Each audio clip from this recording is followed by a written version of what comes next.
Breaking, Al Franken gets bad career news. This is epic.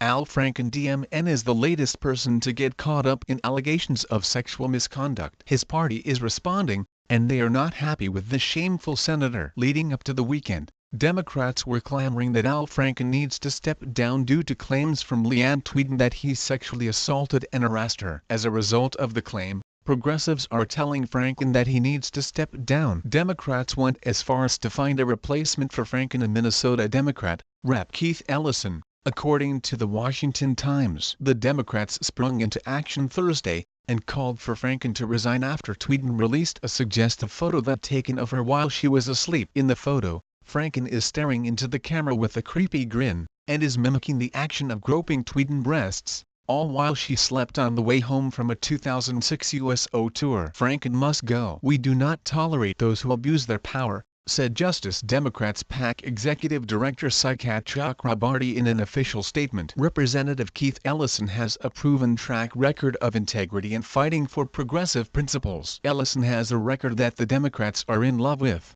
so he is an obvious replacement for the damaged Franken. Ellison is the deputy chair of the Democratic National Committee, and is known as one of the most liberal members of Congress. To top it all off, he is also the first Muslim to serve in Congress, dating back to 2007. Both Democrats and Republicans are calling for Franken to give up a seat due to his misconduct. He admitted that he did not remember the sexual assault. Franken did, however, write a scene for a skit where he and Tweeden kissed Franken, then forced her to practice, and finally shoved his tongue in her mouth. According to Tweeden, Franken apologized after seeing the photo of himself getting ready to grope Tweeden, but apparently did not see it as a reason to give up a seat. Minnesota State Auditor Rebecca Otto, who is currently running for governor, also said that Franken needs to step down. "Al Franken is my friend, but we can have a double standard," she said. The president of the Minnesota Democratic Farmer Labor Party, Megan Thomas, had similar sentiments. "No one should fear their elected representatives, so,